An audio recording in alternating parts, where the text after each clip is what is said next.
It begins a new era in State College, Pennsylvania. The Nittany Lions have hired Matt Campbell to be their new head coach. What does that mean going forward? 2026, can Penn State return to playoff contention and maybe even national title contention right away? We'll talk about all that and more here on today's episode of Armchair Analysis. Welcome in. It is preview season. And if you're new around here, preview season is where we preview every single Power 4 school over the span of 68 days. We are a day behind, which means that there is a double upload coming at some point this weekend. But we still are on track for 68 teams in 68 days. It's been a lot of fun so far. I've really enjoyed it. As always, this is the biggest time of growth for this channel. So I asked if you're new around here, just leave a like, subscribe, comment down below. I may not always say something you agree with. That's okay. Look, the whole point isn't to be agreeable. The point is to be able to have a healthy discussion and talk about college football, the greatest sport in the world. That's what this channel is all about. I don't really care about the numbers or making money. I just care that we can have a fun community here at Armchair Analysis. So I thank you all so much for making that happen and being a part of it. And I ask that if you guys are new around here, you also follow us on social media. Check us out on Spotify. And also join the Discord. That's where we're going to have all of our game threads and a lot of conversations within the chat there. You guys can also throw out different video ideas and stuff that you would like to see in the future on the channel. So I appreciate you all so much for tuning in. And with that said, let's go ahead and get into this and start by talking about all of the change around Penn State over the course of the last 8 months. Look, this goes all the way back to James Franklin being fired, and we kind of didn't see it coming, but we also didn't see the start that they had coming. I mean, this was a disappointing season last year to go 7-6, 3-6 in Big Ten play. They did close it out with a win in the Pinstripe Bowl. But beyond that, this was a year that I think a lot of people were just disappointed in. I mean, this is, and rightfully so. I mean, this was a team that I thought was a national championship contender, maybe even a favorite. And a lot of people agreed because they followed the same path. They did everything right. They did everything that Michigan did. They did everything that Ohio State did.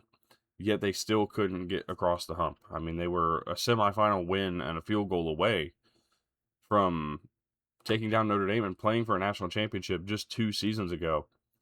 And just a season ago at the point of them returning last year and maybe making that run. And instead, it ended up being one of the most disappointing seasons Penn State football has ever witnessed. I mean, nobody expected what happened last year. And nobody should have.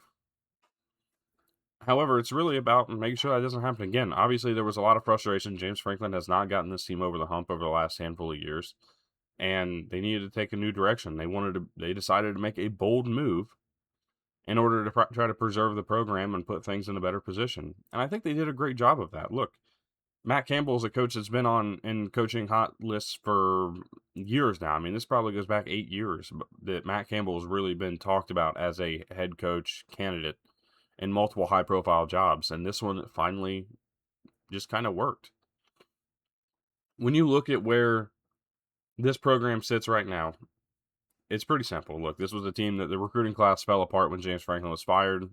Who's surprised? The transfer portal class ranked 4th. They brought in 36 commitments through the portal, the majority of them coming from Iowa State, which means that this is essentially just Iowa State in blue and white, which could be really good. It could be disappointing. I mean, there's definitely some good and bad to that. You look at the staff moves, right? Danton Lynn comes over to take over the defense. I think that's going to be a fruitful move over the course of time. Taylor Mauser going to be the new offensive coordinator at Penn State. I think that'll be a significantly decent move there. You bring in, again, a lot of players from Iowa State. It's basically a bunch of guys that just packed up and moved and went elsewhere. And it's going to look the same as what you saw at Iowa State. I have no reason to believe it won't. So the biggest question is, ranked 67th in returning production with 52%, which really means nothing other than on the defensive side of the ball. What happens for Penn State in 2026? Well, to do that, let's take a look at where they were last year. And even though these numbers don't make too much of a difference, it's just kind of easy to note where they're coming from. Last year's team averaged 31 points per game, 362 yards per game, 187.6 pass yards per game, and 174.4 in the rushing game. The points per game number is significantly higher than any other number in the in the rankings. I mean, look, their points per game, they were 34th, and then their next highest ranking is 50th. And then they're 85th and 105th, respectively, in yards per game and pass yards per game. This team is not, or was not, particularly great last year in a lot of categories, and specifically in the offensive categories. They just couldn't figure out how to move the ball. Things didn't really work out very well in a lot of ways for this offense. And I just wonder kind of what went wrong. Where did things fail, right? Nick Singleton and Katron Allen came back last year. Drew Allers came back last year. This felt like a team that should have been able to go out and compete and win a championship. Whether it was Big Ten or national, they had a team that could have done it. And they just didn't. I mean, they fell short on every expectation that was put in front of them. You look at the defense, they were pretty solid. I mean, top 25 in yards per game and pass yards per game allowed. They were 32nd in points per game allowed. They were 56th in rush yards per game. They were okay, and they took care of the ball, or at least they created turnovers when they made mistakes. I mean, they did what needed to happen. It's very surprising to see numbers like this and be talking about a team that went 7-6 only. Now, the offensive numbers do leave a little bit to be desired, specifically in the passing game, which just never came together. And the receiving room had gone through multiple overhauls over the course of the last 3 or 4 years, where they've really tried to build on a passing game that just wasn't there. So what do things look like? How do they change in 2026? Let's just go ahead and move into that. Well, they change because, again, it's a brand new system. Taylor Mauser leads this offense, but it is largely Iowa State offense. Rocco Becht at quarterback. Carson Hansen, the Iowa State running back last year, is in the running back position. You'll see James Peoples probably rotate in as the 1 and 2 backs on this roster. The wide receiver, Iowa State transfers, Chase Sowell, Brett Eskildson will be probably your top 2, as they were last year at Iowa State. You'll see Kobe Howard. I think that'll be the third wide receiver, and likely probably the biggest combination you'll see. You might see a little bit of Karan Brookins or Zay Robinson, maybe, who transferred in from Iowa State. But otherwise, I think the 3 that you're seeing on the screen will be the 3 that you see the majority of the year. And why I say that is because this team is loaded at the tight end position. Ben Brahmer comes over last year, a 440-yard receiver, 6 touchdowns. Gabe Burkle comes over, 302 yards, 1 touchdown. Andrew Rapplier comes back, 180 yards, 3 touchdowns. There are 3 tight ends on this roster, and probably even deeper than that can come out and play good football.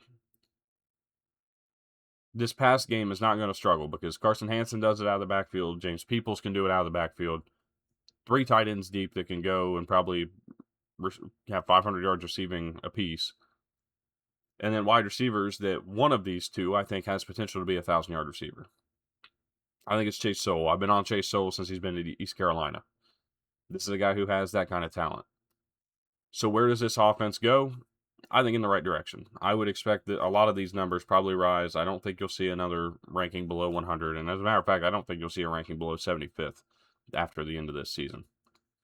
But transferring that over to the defensive side of the ball, there's a lot of change. And a lot of the big names left this program last year. And a lot of them followed Jim Knowles to Tennessee.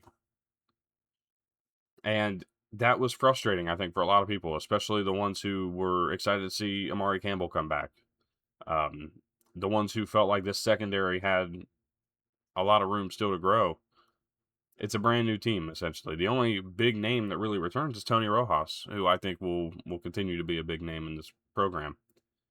But beyond Rojas, I mean, there's not really anybody. Zion Tracy comes back. I think that's another name that a lot of people are excited to have back. But beyond that, this is not a team that really has a whole lot coming back defensively. When you look at this defense, it starts, again, Danton Lynn comes in to be the new defensive coordinator, was very solid at USC. As a matter of fact, I turned that program around very well defensively. Made them a respectable program defensively.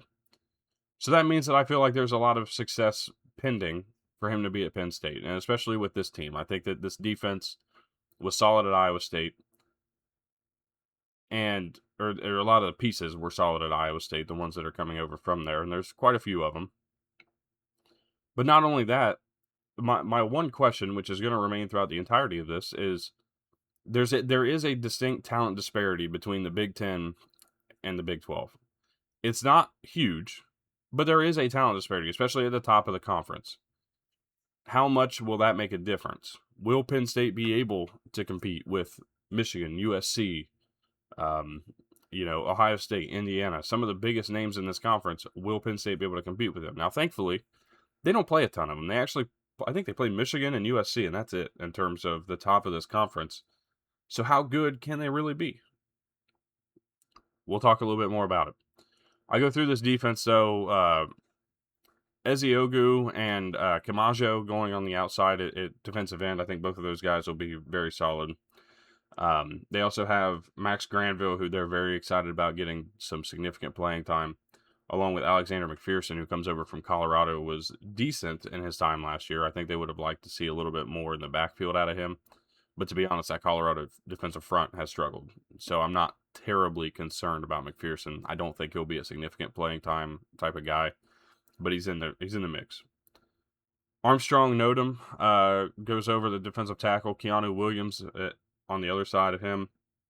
Both of those guys had significant playing time last year. Beyond that, there's not a whole lot left. A name that I'm actually really excited for, though, is Siale Taupaki, who comes over from Utah. A guy that I think will really be great over the middle for this defense if things work out properly. Had 15 tackles last year, 2 for loss, and a sack. Could just be a really solid stopgap guy over the middle and a decent sub D tackle. You go to linebacker position. We've talked about Tony Rojas and how much he's meant to this program the last few years, and I feel like he's going to continue to do that. But Cooper Ebel, I'm hoping I got that right. It comes over 77 tackles, 8 for loss, and a sack last year at Iowa State. You also got Caleb Bacon, who comes over from Iowa State, 68 tackles, 9.5 for loss, and 3 sacks. I feel like both of those guys will see significant playing time as well. It's probably a 3-deep linebacker room, maybe 4 if they bring Alex Tatch in and let him play a little bit more. He had 14 tackles and 1 for loss last year. This linebacker room is solid. I think it's going to be just fine. I'm not terribly concerned about it. Going to the cornerback room, Darius Dixon comes back, Zion Tracy comes back, and I'm pretty excited about this cornerback room, especially with those two, and then you pair Davion Collins, who goes in there as well. All 3 of these guys had 24 or more tackles, had multiple tackles for loss, and even a couple of them made some significant plays in the backfield last year, a couple sacks across the board. Really solid in coverage. I just feel like this thing can step forward a little bit in the secondary. And then you look at the 2 safeties, both of them come over from Iowa State, Marcus Neal and Jamison Patton. You could also see guys like Jeremiah Cooper who transfers in, but I'm very confident that it's going to be Marcus Neal and Jamison Patton as the 2 safeties you'll see starting. When you look at special teams, it's going to be kicker Ryan Barker and punter Nathan Tice. So I've talked about this schedule a little bit and how it's not the most difficult schedule in the world, but there are some places in it that I feel like can be tough, and it's going to go ahead and pop up on the screen now. The win total sits at 8.5. I think we can feel very confident that this team, if they win the games they're supposed to win, probably wins 9 or more. I think we can feel confident that plus 2,500 conference championship odds. I'm not very sold on them making the conference championship game, so I don't really feel like that's necessary. National championship odds at plus 10,000. I don't really feel like that's going to happen because I don't know that they're quite a playoff team, but I definitely think that they are a 9 to 10 win team, if that makes sense. So let's go ahead and dig into it. Let's talk about the schedule. Let's predict all 12 games. You start the year off with a home game against Marshall, a road game against Temple, and a home game against Buffalo. Look, it's not a tough non-conference slate, and it's really not even remotely close. I don't think there's much concern about those games. As a matter of fact, I don't think your first real test comes until October 2nd, which is a Friday night game, the opening of the new Ryan Field at Northwestern, who, if you haven't been following Northwestern, that is a dangerous football team this year. Chip Kelly comes in, but they've done much more than just Chip Kelly. And I think there's a lot of attention not being paid to what Northwestern might be in 2026. You move on a home game against USC, which is nice, but it's sandwiched between that road trip to Northwestern and a road trip to Michigan, which I think it's a tough place to put it. The bye week can't come at a better time. It comes after that Michigan game and leading into a home game against Washington, which I think is nice. And then from there, you're better than everybody else. I mean, that's a simple fact. Minnesota is going to be the toughest test the rest of the way through. And even with a road trip to Ross-Ade Stadium, even with a road trip to College Park, Maryland, it is still the toughest game on the schedule the rest of the way in the month of November is Minnesota. It is a schedule that plays out where if you win 2 out of 3 of Northwestern, USC, Michigan, you are likely a 10-win team. If you win 2 out of 3, you're probably an 11-win team, better yet. So can they? Well, we'll talk about it. Let's go ahead and dig in, and let's go ahead and get started by talking about the 3 games that start. They're 3 wins. Look, these are 3 games that should easily help this team ease into and get figured out who they're going to be from the very beginning. There will be no questions after the first 3 weeks what kind of Penn State team we're looking at. If they struggle in one of these games, it's going to be a struggle all year because I don't think Marshall's there. Temple should not be a close game, and Buffalo should also not be a close game. They got mauled by the portal. This should be 3 games that Penn State walks in and walks out with no questions asked. These are our guys going forward. So you walk out of those 3 games with a home game against Wisconsin to kick off Big Ten play. I think this Wisconsin team is just not quite there yet. There's a lot of doubt in my mind about who about who Wisconsin is. There's a lot of doubt in my mind about who Penn State could be, but there's certainly more doubt about who Wisconsin is and what they'll look like this year. I think the Luke Fickell situation we just don't know. We don't know how long of a leash they have, and if they have a rough start, how quick is that leash pulled, right? How quick is Luke Fickell out of there? There's a lot of question marks surrounding that program. I think that Penn State gets a resounding win over Wisconsin. Starts year 4-0. They go on the road. New Ryan Field opens up, and I've been saying it. I'm going to say it one more time. I've already said it in this video. This Northwestern team is not like the other Northwestern teams. This is going to be a very, very good program this year, and a team that I think takes a massive step forward. There is a lot of excitement around Evanston, and for rightful reasons. This is a team that should not be taken lightly by anybody. But the fact that this is a Friday night game that opens up a brand new stadium, there is a level of excitement around Evanston in the greater Chicago area that has not been felt about this football program in a minute. This Northwestern team is going to get the job done. I think they will ride the momentum of a new stadium. They will ride the momentum of what will be probably one of the best coaching jobs ever done at Northwestern this year. And they'll get the upset over Penn State. I think it will be considered an upset, even though they're at home. And even though they'll probably be right up there with Penn State. They might even be a top 25 team at this point. This is a really solid program that's getting built by David Braun. They'll follow that game up. Again, it's in a tough spot with USC, and I just think that this USC team is going to be solid. Danton Lynn's going to be able to face his old team for the first time, and that Lincoln Riley is a smart enough coach to know the book on a guy, especially who's coached for him. I think that Lincoln Riley, I think this USC offense, Jaden Mayaba, a potential Heisman contender again this year, I think they just get it figured out. I think USC takes a big-time win in State College and hands Penn State their second loss of the year.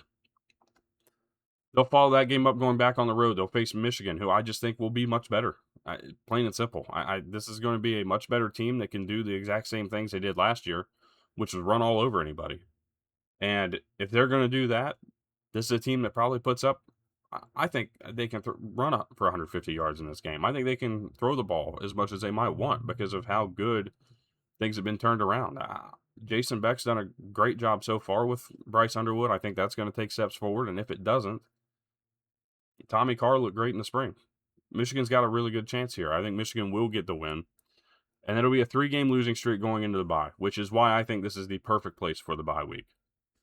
Reset, get your head right. You go into the final 5 games of the year where you should be favored in every single one of them, especially as the home team against the 2 tougher ones with Washington and Minnesota. You can still finish this year 9-3.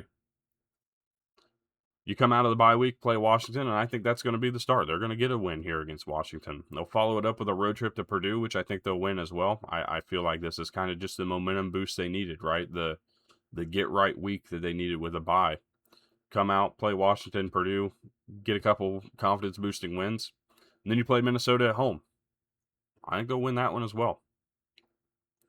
Follow that up with a home game against Rutgers, Senior Day. They're going to want to take that one for sure, especially with this new roster. A lot of these new guys who have been with Matt Campbell for so long, they want to go out on top at home. I think they'll do just that. And then they'll follow it up with a win on the road against Maryland, finishing the year 9-3 with a 6-3 Big Ten record. Look, I'm very, very clearly high on this team, and I think that this is a program that is going to turn back in the right direction. I trust Matt Campbell. I trust his coaching ability.